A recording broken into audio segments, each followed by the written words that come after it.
For those of you who have been listening to me for a while, you know that at the end of every episode, I will say something similar to, you are the creator of your life and you get to create the life that you want because you can.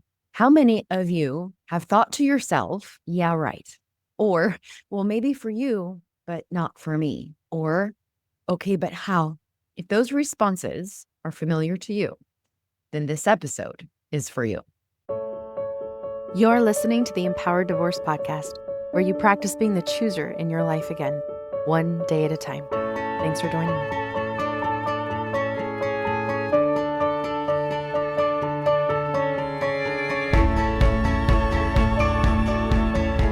Hello, my amazing, beautiful, awesome, creative listeners. Yes, I added the word creative in there because I am going to be talking today about your ability to create. Now, I get emails often from listeners, from people who listen to the podcast who have questions, or they just want to share something that they loved about an episode or something that resonated with them. And one of the things that I hear the most are questions about what I say at the end of every episode. I talk about and encourage that you, the listener, you, the one that hit play on my episode today, that you are the creator of your life, that you get to create the life that you want. And I offer this idea that you can do that just because you can. Watching people's human brains respond to that is fascinating to me. I love human brains. I love watching brains. I love watching bodies. I love digging into the human brain. That is what I'm hoping to do today. And maybe I can dig into what your human brain might be offering you when you hear me say that you are the creator of your life. How does your human brain respond to that? What thoughts, what limiting beliefs does your human brain offer you that keep you from truly believing that? First of all, I just want to say that I absolutely, truly believe this statement. I don't just say it because it sounds good. I don't just say it every week because it's a cute way to end an episode. I say it because I absolutely believe it. And I want to talk today about why I believe it. There are basic principles that make this idea that you can create the life that you want because you can true. They are principles that I have found to be true over and over and over in my life. Just like when I look out the window and I see a tree standing in my yard and I look out the window and I see the tree, there's nothing in my body, in my brain, in my bones that questions whether or not that's a tree outside my window to my left. The same conviction I have around the idea that every single one of you, no matter what your circumstances, you have the ability to create.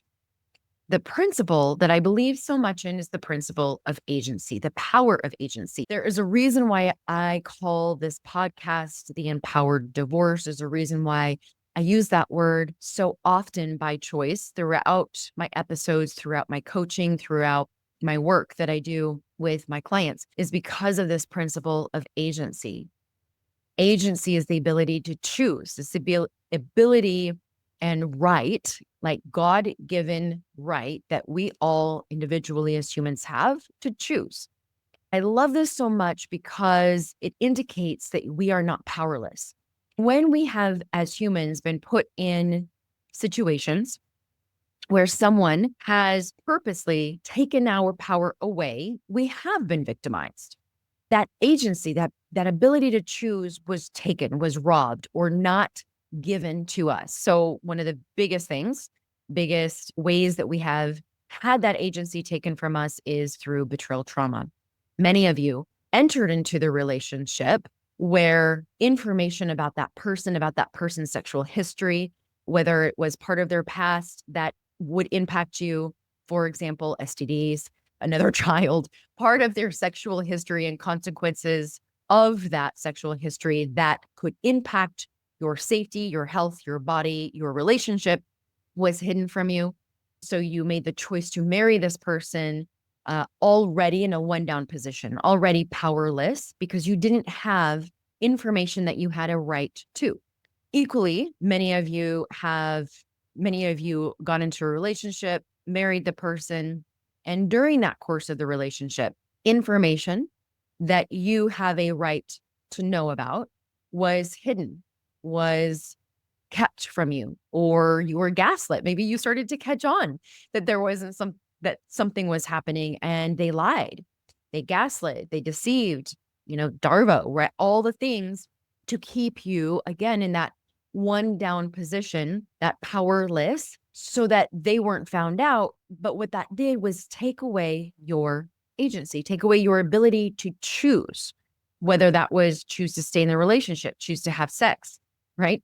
Choose to engage with this person, create a life with this person with limited information. And in that regard, that impact is so deeply felt and deeply wounded, that sense of powerlessness, we can get stuck in it. I know this because I got stuck in it. And I know this because I will see clients get stuck in this. I have a very strong desire to encourage and empower and help and support and assist, whatever that looks like, those that want it, to help them see and believe that they too, despite the powerless position that they were put in without their choosing, they at that moment can step into choice.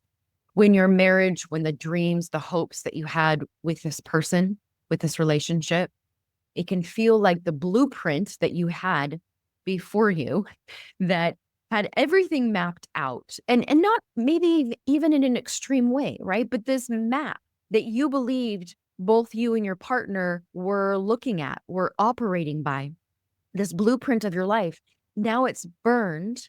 And so what do you rebuild from? What is creating now and a new life even look like when that entire blueprint has been burned? The first principle that I want to offer or remind many of you, all of you, is that your agency didn't leave you. Even though the blueprint of your life, whatever was mapped out, whatever you had hope in, dreams in, or around, agency, your ability to choose and be the chooser, did not burn with that blueprint.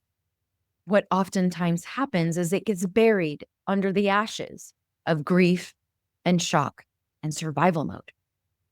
I may have mentioned this before, but there's a river that runs through my neighborhood about a mile from me. I walk to just about daily, and I go down to this river, and throughout the year, the river will rise and be really high. And sometimes I can't get as low to my favorite river spot as I'd like to. And sometimes, like this last week, I walked down to the river and it's really dried up.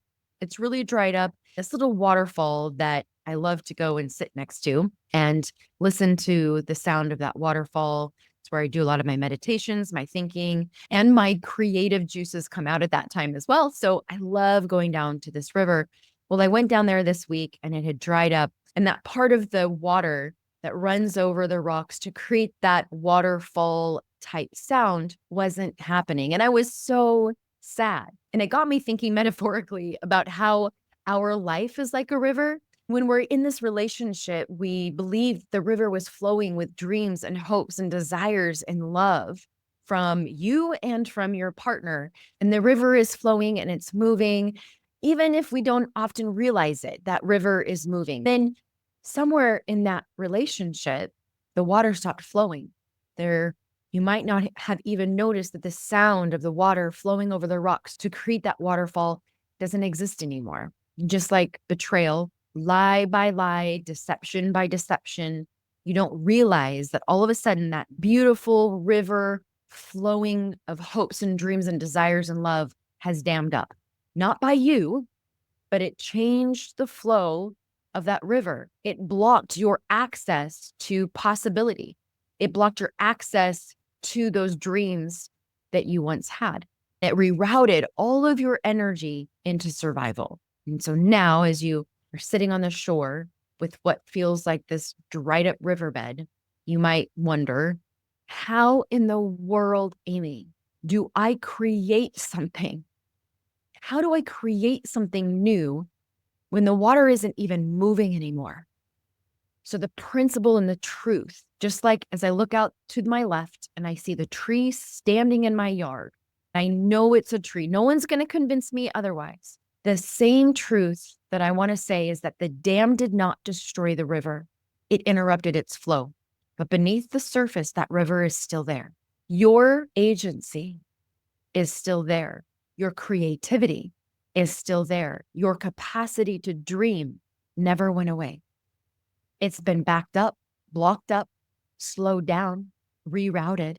And now, as you slowly begin to dismantle that dam, pulling out maybe the logs, the branches, the larger stones, the leaves, the debris, whatever has been blocking that, by becoming more aware, by leaning into more radical acceptance, and then stepping into your agent power mode, your ability to choose, you don't have to force that river to flow again. It naturally happens. You just have to let it flow.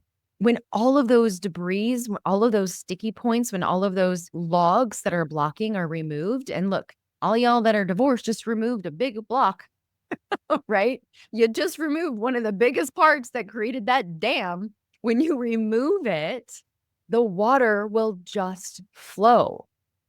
I don't have to step into the stream and yell upstream, hey, all right, water, time to start flowing. When all of those blocks are removed, the water just flows. Sometimes it's grief that is adding to that debris of the water right now. And that's not to say that that's a bad thing. Grief can impact the flow of the water for a time. And the path forward isn't necessarily about building something brand new from nothing, but it's reconnecting with something that is already within you. Because the truth that that river, or AKA your creativity, your life force, your power, your agency, that never dried up.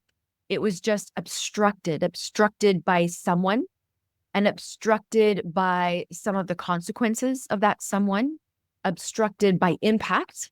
And it takes time as we heal to remove some of the impact. You've removed the someone, most of you listening, but we need to remove more of the impact, and healing can do that. I want to validate that oftentimes in the removal of these different pieces, it can feel scary.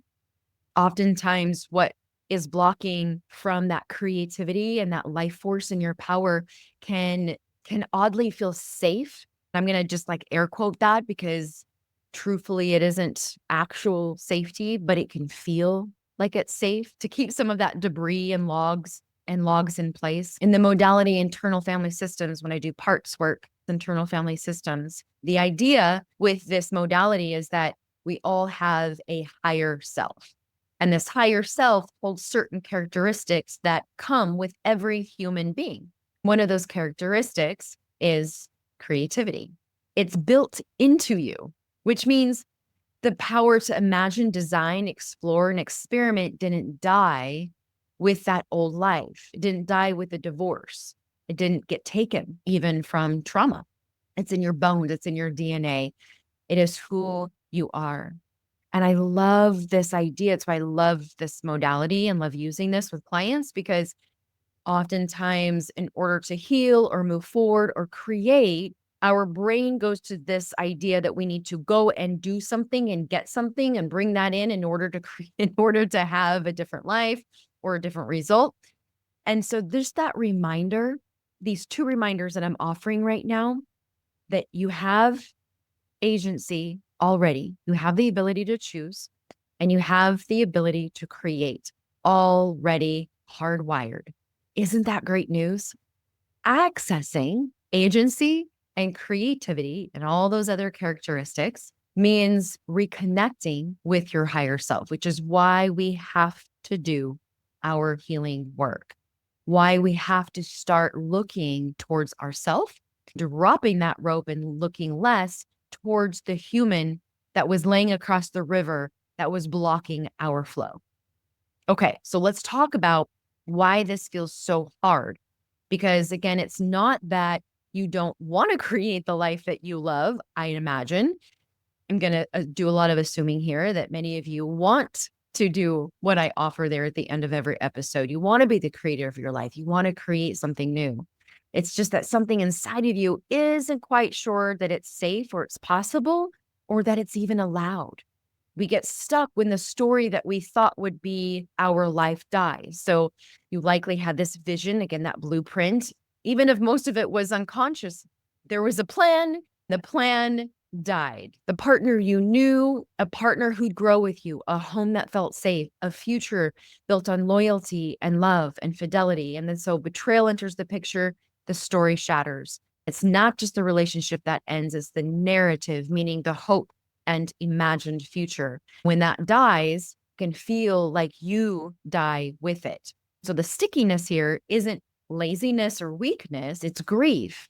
You're grieving not just what happened, but what will never happen the way that you thought it would.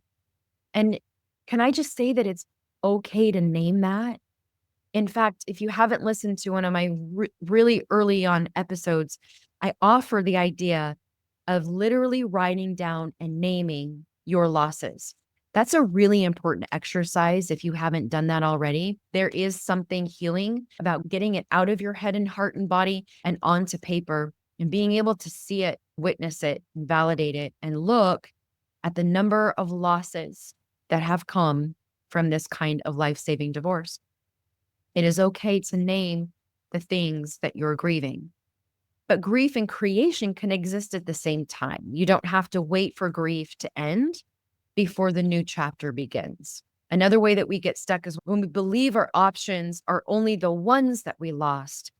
This runs so deep, especially after betrayal trauma, when everything that you invested in falls apart. It can seem like the only real options were the ones attached to this relationship, the house, the vacations, the plans for retirement, the holidays with kids, even how you interact with kids. Maybe you had the plan to raise children before you went back to work, right? All of that wrapped up in that life. When it's gone, your nervous system is going to panic. That was the only path. I missed my window. Nothing will ever measure up. Those kinds of thoughts might be similar to what your brain offers you here. That's like the dam in the river talking.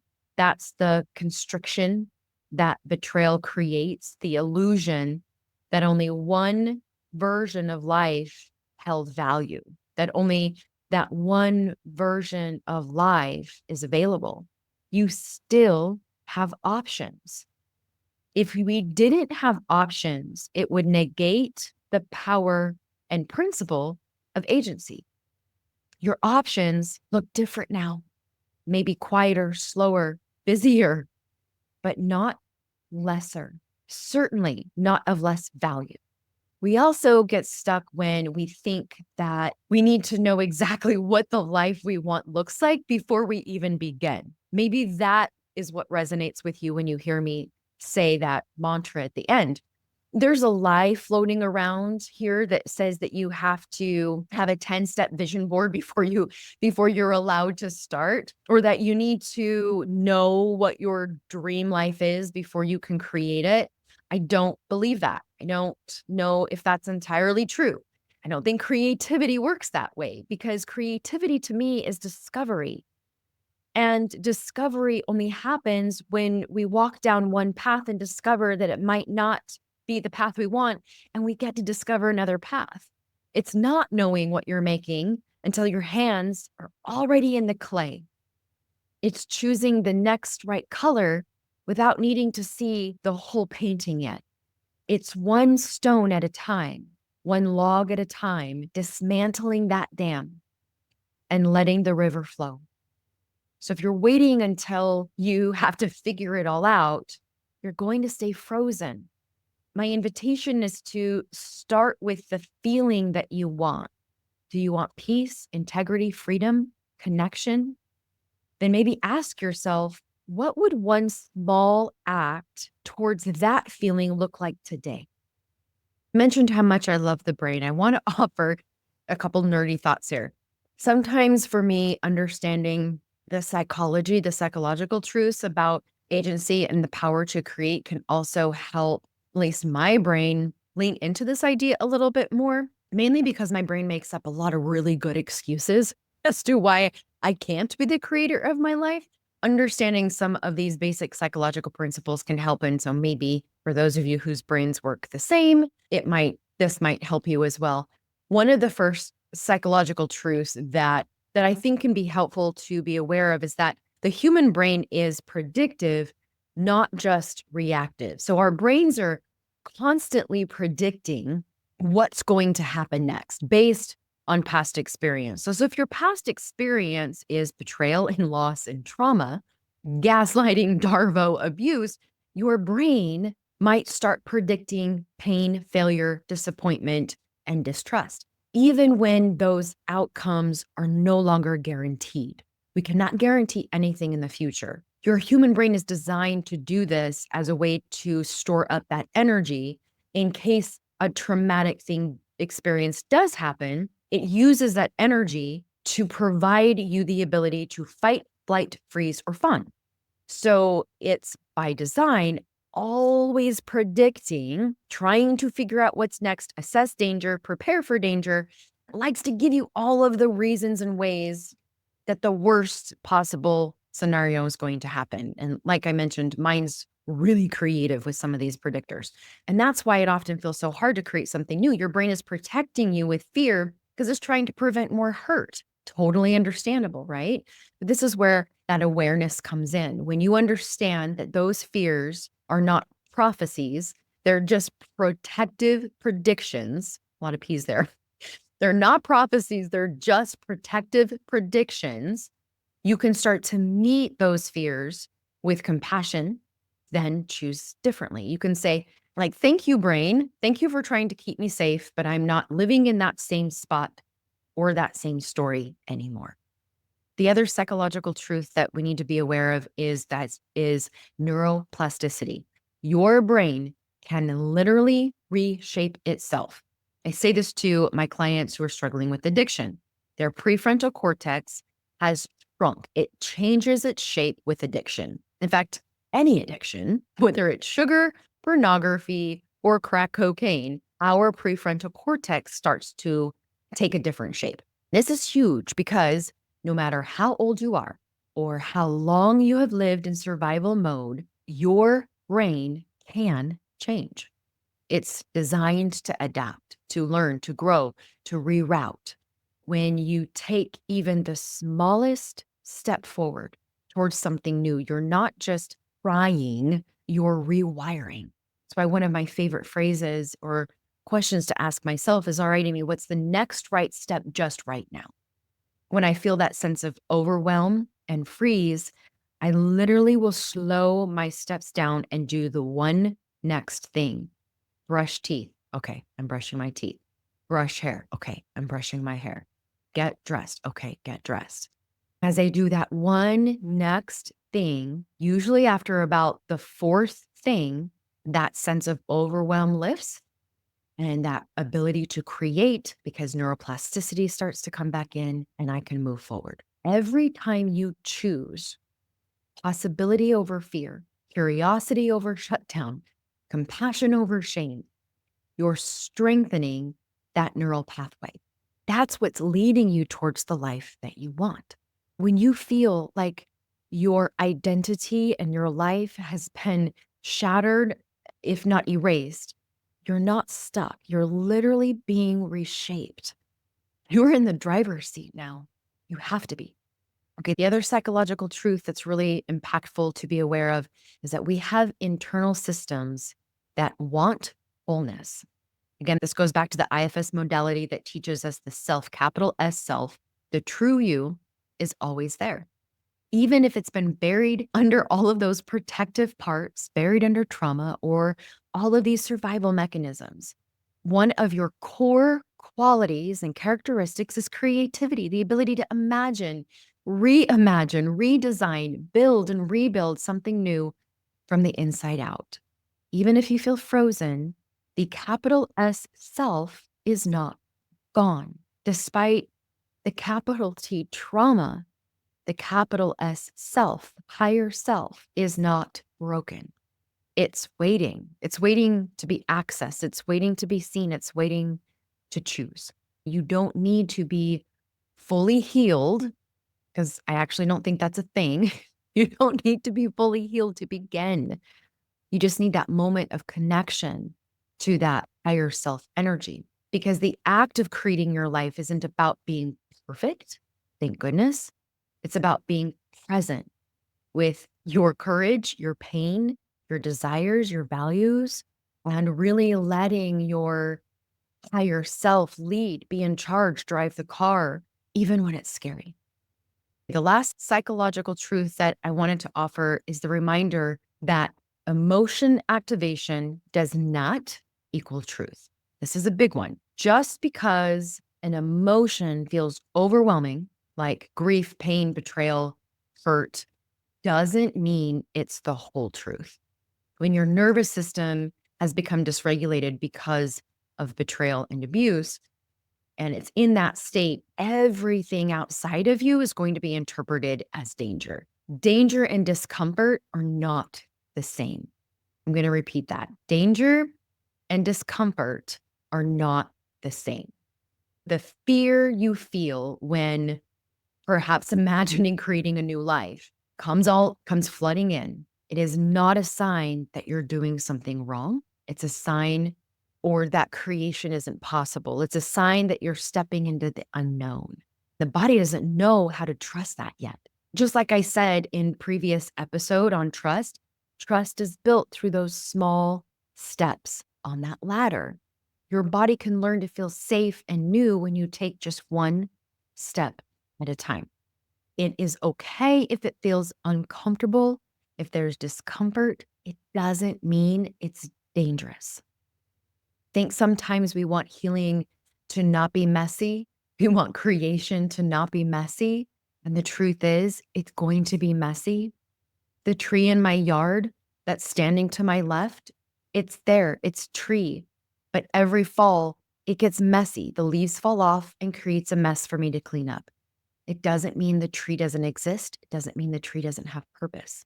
It doesn't mean the tree isn't healthy or healing.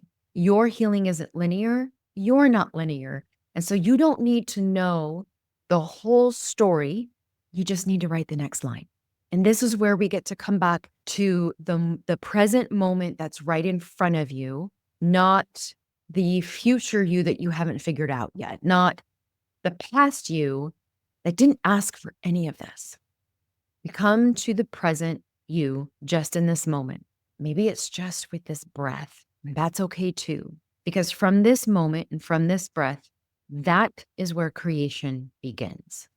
Not because everything is fixed, not because you have the finances resolved or the parallel parenting figured out, but because you're reconnecting with who you are. Okay, I'm going to give you a couple places to start. Of course, I'm going to bring in my 3 pillars of healing: awareness, agency, and acceptance. So, awareness, couple thoughts here. Being aware of and noticing what is missing, but also what's alive in you. Is there a part of you that still dreams, even if it's a quiet, silent dream? Awareness is often that first little flicker of the return to higher self. It's not solving, it's not fixing, it's noticing. Maybe what's missing in my safety? What is missing in my ability to feel safe? Safe in my body, safe in my space, safe relationally. What's missing in my safety or in my joy or in my ability to be present? Or maybe it's that sense of you, higher self you, the part of you that used to sing, the part of you that used to dance, the part of you that used to paint or run, whatever that is, the part that used to imagine, that part that laughed. You've heard me say this before. The moment in my parents' house after I had left my husband, I was living with my parents at the time, and my brothers did something funny, and I let out this outburst, loud laughter that I hadn't heard come out of my mouth. I don't even know how long. That part of me that I had lost, that was missing. What's missing? Then ask yourself, is there anything, even if it's the tiniest thing, that still wants to live in me? Is there anything there? Sometimes that will come in a whisper. Sometimes we're longing to see color. I lived in Arizona after I left, and I missed the color of Kentucky. I missed the vibrant colors. I longed for nature. And so I made it a goal to drive up north to Sedona, drive to Flagstaff, drive a little bit more north where there was more color, there was more nature, there was more opportunity for me to connect to that. That was missing in me. I need nature. I need earth. That was missing. Maybe there's a longing for stillness. Awareness is listening for that whisper without rushing it to speak louder to you. We can't reclaim something that we haven't noticed, which is why awareness is that first pillar. So once you notice it, you're already on your way towards you. You're already on your way towards the doing of creating something new. Okay. The second pillar is acceptance. You are not broken. You are becoming. So let's play around here. What if you could accept that you are not broken, that you are just grieving, and that you are still capable of creating beauty from here? The beauty is still available from this place that you are in right now.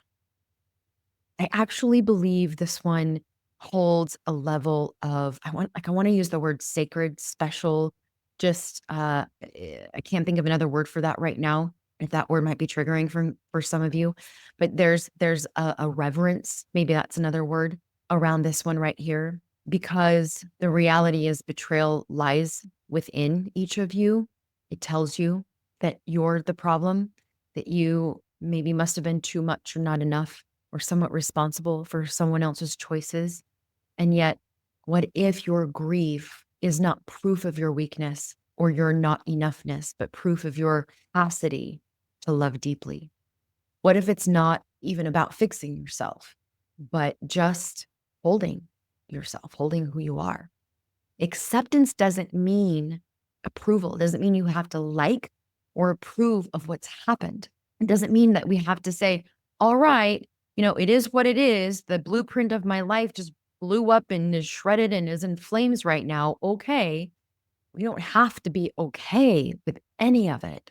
Acceptance means we stop waging war against our own humanity just because of it. You are not the mess. You didn't cause the mess. You have to be the one rising from it. Acceptance and radical acceptance clears up all of the space, because when you stop spending all of that energy trying to be who you were before, or live that life, live that blueprint before this betrayal and life-saving divorce happened, when you stop spending all of that energy holding onto the rope and trying to seek justice and prove that you're right and you're not the one that caused any of this, and everybody needs to see that, when you can let that go, you can start to ask yourself, who am I becoming now? And when we can be aware and we can accept, then we can choose, which is why that third pillar is agency. This is when we put that first brush stroke on the canvas. Agency doesn't mean changing everything overnight. We are not asking to create a masterpiece painting overnight. It means picking one color. What is one thing that you can choose and be the chooser of today? This is the invitation that I'm offering, to just do the smallest thing that aligns with the life that you want. So if that looks like you got out of bed, that's one thing. Just choose it. Shift the I have to get out of bed to I choose to get out of bed. Shift the I have to shower to I choose to shower. Shift the I have to go to work to provide for my children. I choose to go to work to provide for my children. The one brushstroke on the canvas. It's not the final draft. It's not the final painting. It's not the full vision board. It's just one brushstroke. Maybe that is saying no to something that drains you. Maybe it's just lighting the candle in your house that smells the whole house up with cinnamon stick. Maybe it's writing out that list of grief, list of things that you've lost. Maybe it is looking at taking a class, getting back into a hobby.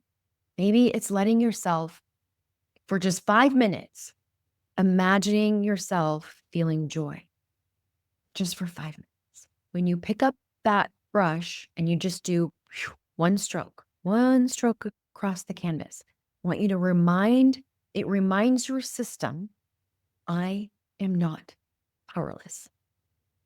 I am the chooser.